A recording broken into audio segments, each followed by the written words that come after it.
Hello and welcome back. I'm Arumba, thank you for joining me. Let's play some more of our campaign in EU4, Schizophrenic Sovereignty. Alright, so I decided to finally update the tag switch mod. I was kind of nervous about doing it because I thought it might corrupt the save or like become unplayable or, you know, whatever, just because it might be possible. But I decided to take that risk and I was rewarded for my decision because the mod was updated and there's a couple new features that are going to make it a lot easier for us to do what we want to do.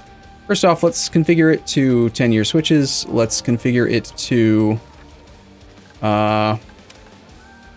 filter. At this point in the game, we are not going to allow primitives because we're not going to, because it's not going to be a thing we can do. I'm not going to play as a 3 development country over in the New World when they're just going to die to France. They fall into the category of already dead, I think. Now this one is really convenient. There's a random tag switch button. You can just switch whenever you want. We are going to disallow staying on the current country. But let's just fire that event and see what happens. See who we get. We are going to play as Anam. Possibly find Anam. Anam?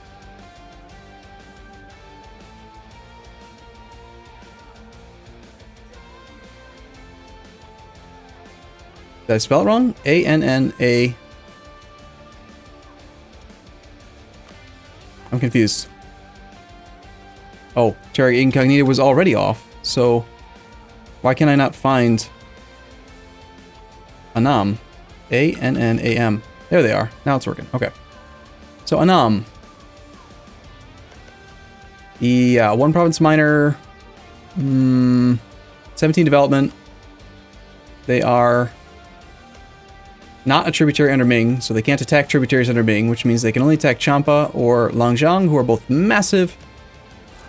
Nope, sorry, that's category already dead. Next is Russia! Okay, this is cool. We're Russia now. Neat. We already looked around the world. That is a neato random. I'm excited. Alright. So this episode is going to be mostly assessment, but also we are part of the League War. So that is going to be fun. We actually do get to participate in the League War. We've got some Ottoman armies up here. Let's first off take a look at the overarching things for our country. We are... what religion? We are Orthodox, as expected. We have 5% Patriarch authority with no icon commissioned. There is a thing in here called Metropolitans. We do have some. They are not possible anywhere else. Very tempting to me to find a location that we can consecrate so that we can get an icon. I'll worry about that kind of stuff a little bit more between the episode, but just be aware that that's something I'm going to be looking for. You don't want to go without an icon. I mean, you want to have at least the development costs one, or improve relations, aggressive expansion, manpower recovery, discipline. You got to have something. Okay. We are a Tsardom, which is actually a unique government type. We're very fancy. We are the upholder of the Imperial Roman legacy and the Orthodox Church. As Tsar of all of Russia, our ruler is the true overlord of the Eastern Slavic peoples. We get bonus manpower, bonus autonomy decay, a little bit of absolutism, extra diplomat, extra leader, 10 bonus states. We can go higher on absolutism. We have 90 max absolutism right now. In theory, court and country, right? We could get up to 100, if I'm not mistaken. We are currently ruled by Tsar Nikolai I, a 332 with Scholar Midas Touched. Our heir, a young boy at age 9, 231. We have a queen, whose name I will not even try to pronounce. We have these buttons. These are special. Depending on the monarch points of your ruler, you earn this every year on the annual January tick. So right now we earn 6 Subinic progress due to base 3 and then 3 from our admin. And then for the next one, it's going to be 5, and then this one will be 5 as well. So more monarch points for your character equals more of these things. These things are really fun. I like them a lot. You can lower autonomy in every country, every province you own. You can reduce rebel faction progress by 30% in every province you own. And most definitely the best one is Streltsy. This will impact war exhaustion by -2 and raise 32 Streltsy regiments in our capital. Streltsy are a unique infantry type with, I believe, 10% increased fire damage dealt. And they are awesome. It does increase the cost to raise stability, but that is a very small price to pay for 32 freely hired infantry that have bonus skills. And it's also 32,000 manpower because you don't pay for it at all. They just instantly just show up. You're just like, oh, cool. 32,000 troops. Nice. That button's amazing. Ideas. What do we have? We are Russia. straight up Russia. National manpower modifier plus 33%, reduce scoring cost by 10%. We get aggressive expansion impact minus 10.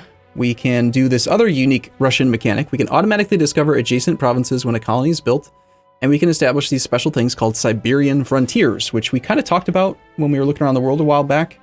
I turned off TI, right? I did. Okay. So you can't do it in a province that's not adjacent to a core, but if you have a province that's adjacent to a core that's uncolonized, a frontier can be established. A frontier is a non-colonized province that just grows automatically. The speed of its growth is, I think it's just tied to your global settler increase. But the main advantage to it is no money, no colonial maintenance cost. So while they are slow, because they just kind of grow slowly over time, I'm not sure if you can actually get random events on these provinces either. You might still be able to. There's no time to send the colonists. You don't have to worry about that. You just click the button. You instantly get it. And the cost to do it is hard to see because I'm sure he's probably clicked every single one he can do. It's Diplo points. You just spend a few Diplo points and then you can do it. The only drawback to it is that you can only do it on the same continent as your capital. So you can't take colonial ideas and then like go try to do Siberian frontiers on the New World. Unless you somehow engineer getting your capital onto the New World, which of course that is possible, but would be difficult to do. The fact that we have a region border here, looking at, not political, we want territory, map modes, regions. The fact that we've got the the continent Europe and then becomes Asia over here means that you can do some squirrely stuff where you isolate your capital by moving your capital from Europe into Asia when you first start going into Asia, and then isolating it so that it's the last province you own in Asia, and then that allows you to move to any other continent, and then you use that to move your capital to the New World, and then all of a sudden, I believe you can do Siberian frontiers in the New World. The much easier way to mess with those, though, is to just take the Russian government type as a custom nation idea when you're in the New World. So that's something that can be fun. So we'll be clicking those buttons. I believe that replaced the old colonists that Russia used to have. That's cool. We have artillery cost reduced by 10, artillery combat ability plus 10. We get bonus land force limit, yearly corruption reduction, yearly army tradition, very minor, 0.25, and advisors are tiny bit cheaper. It doesn't really make any difference because of the way that the math works. Right now, advisor costs are increased by 83%, and it's additive, not multiplicative, so the fact that we're 83.5% increased costs just due to the time frame, and then we reduce it by 10% from the table of ranks means that we're just paying 73.5. It's a very, very minor bonus there. Oh well, it is what it is. And then we finally, at the end, do get fire damage received minus 10 and morale of armies plus 5. A couple little minor bonuses to combat. And then finally, our finisher is yearly legitimacy plus 1. We have taken influence, economic, offensive, and we're working on trade now. Interesting. We have taken 2 trade ideas so far. I'm surprised he didn't go quantity just to have, idiotic numbers of manpower. We have 88,800 max manpower. The nobles are currently disloyal. Full offensive is a good idea, group. I'm not a huge fan of economic, but I can kind of see why having all this really low development colonized land might be good justification for having that economic finisher. You can maybe do some development in your country. Might be worthwhile. And we are a special nation, so we get these special missions for being Russia. Aim the steppes, subjugate Kazan. All provinces in the Kama area are owned by us, and in the Samara area. Really, we're only 2 provinces away from that. And that gives us permanent claims on even more stuff. Claim the steppes. I mean, just look at all these special ones that are out there. Colonize Eastern Siberia. Colonize Western Siberia. Completed, yeah, we have already done this. All we need to do is just claim the steppes. And then we can instantly do that one. Consolidate the steppes. Subjugate Crimea. Subjugate the Crimea. Conquer Finland, there's just missions galore for this country. We also have not consolidated Russia. All provinces in the Russia region. Really? We're 2 provinces off from consolidating the Russia region. We're hostile with Commonwealth right now, but we are not the war leader. right now, we have 36 war score.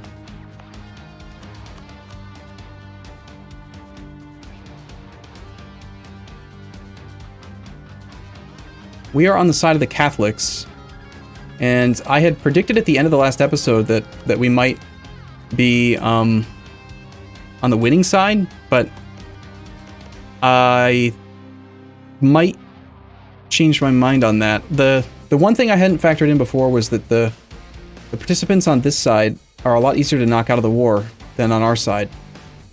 So the Catholic League, sorry, then on the enemy side, I keep forgetting which side I'm on because I'm in a new country, right? Like, the Catholics are going to lose participants pretty quick because they're so small. On the Protestant side, the Ottomans won't bow out, the Commonwealth won't bow out. Like, these guys are going to stay in the war. Even if a fort gets sieged or they lose something. Good diplomat back.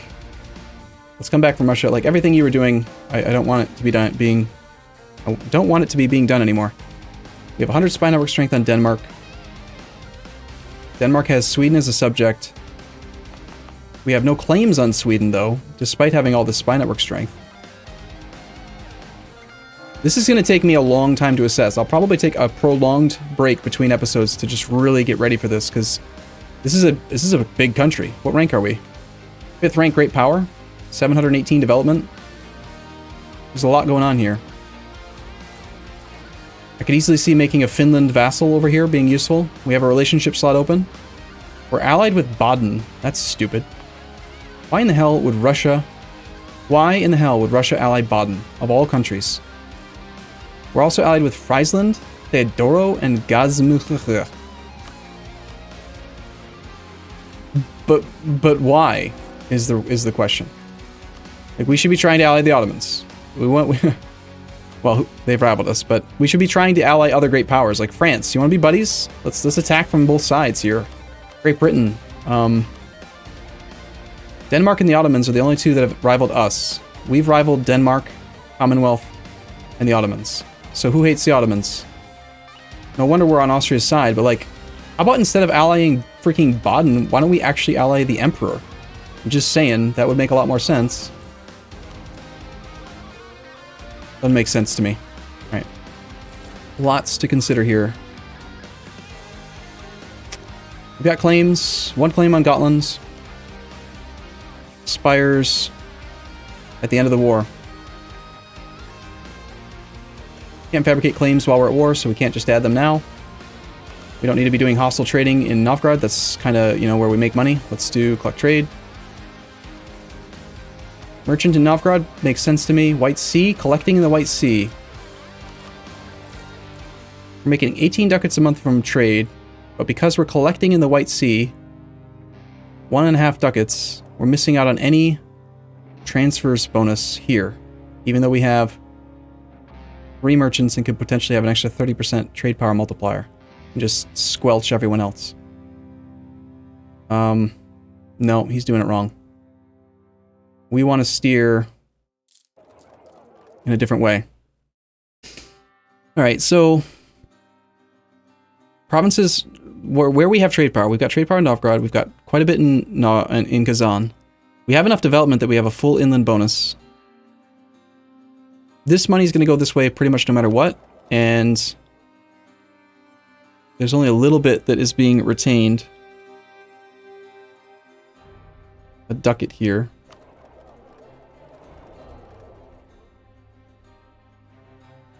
Actually, I want to sort by value. So, Kiev node is proper. That needs to be there. How valuable is the Crimea node? 11 ducats with 400 trade power. How about Astrakhan? Half as much money. A little bit more than half for 370 trade power. If I had to choose between Astrakhan and Crimea, I would choose Crimea. Kazan, I don't think is going to make any sense because it can only go in one direction. Yes, there's very little trade power there, but the amount of money that's there is also quite small. Can't reach Samarkand, Persia, Basra. Can't do anything to Constantinople, and the money can't go the way we want it this way. So it looks like Crimea should happen. We transfer from Crimea with the guy that's in the White Sea. We just let the money that's in the White Sea go. Like, whatever. It's just a couple ducats. Who cares? We get way more money by getting a transfer trade bonus in the Novgorod node And I'll prove it too, right? We're making 16.5 ducats in Novgorod. Last month from trade, we made 18. 18 ducats. I'm going to put that on a calculator on another screen, and we will be making more in trade after I'm done. Next is with 86% control here, do we want a merchant here to get a 10% boost to the income from trade, or do we want to get another transfer bonus? I think we want the other transfer bonus. No, we want the collect trade.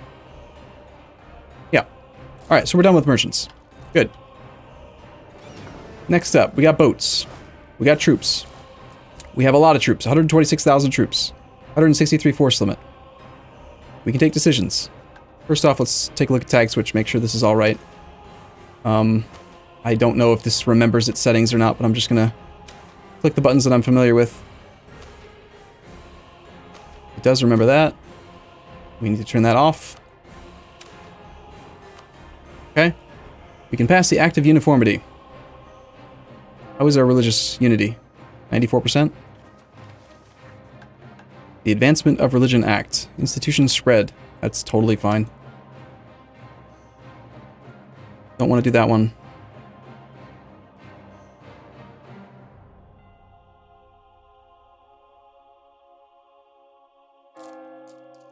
How do we rank as far as income goes?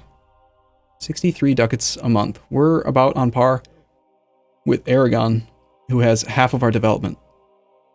Of course, he makes 32 ducats a month from trade. Commonwealth has about the same exact amount of development as we have, and we're about equal. So we're okay on income. Although our expenses are kind of crazy. State maintenance is super high. We have a loan. We have 8 forts. And they are all level 2 forts. Army maintenance is ridiculous. We have mercenaries. How many mercs do we actually have? We only have 8 mercenary infantry, apparently. Hey, there's our Streltsy. 10% fire damage bonus. That's a lot of Streltsy. That's a lot of Streltsy. Oh my god, he's clicked that button so many times in this campaign. They're all Streltsy. It's beautiful. I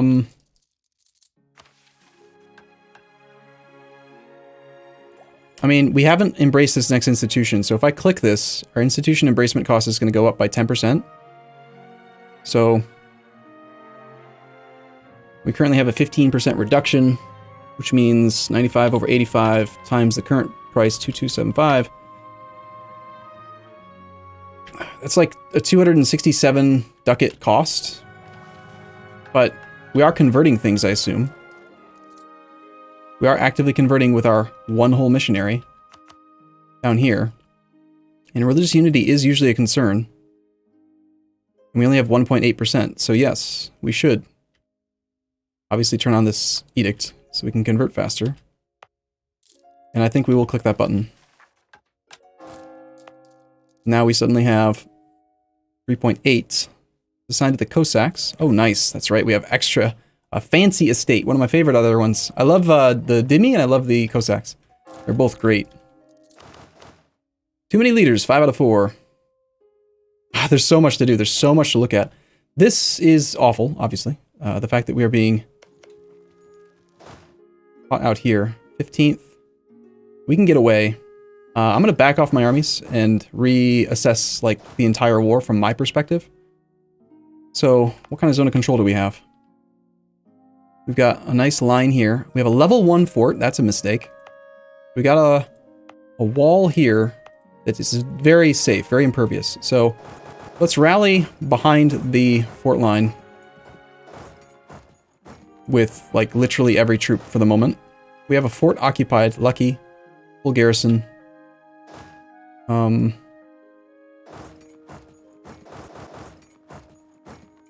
Yeah, no, I want everyone to head over here.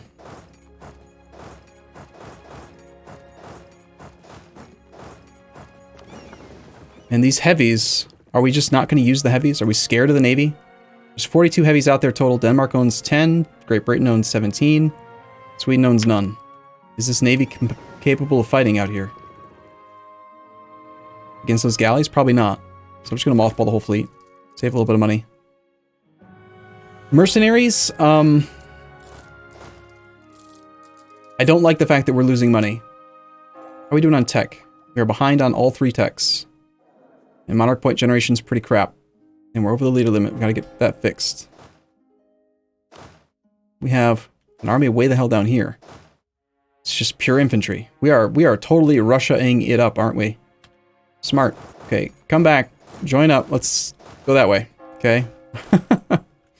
What else do we have? We got this guy here. Got our ruler here. We've got an admiral that we're not even using because it's mothballed. Okay, so you get to go.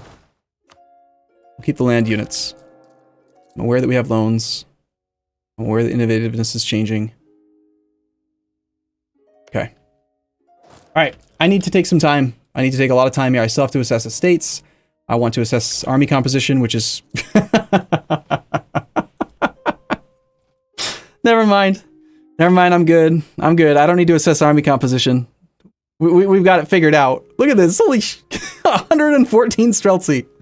That's the Russian way. Just Streltsy. Just lots of infantry. All right, cool. I'll see you guys in the next episode, though. Thank you for watching. See you soon.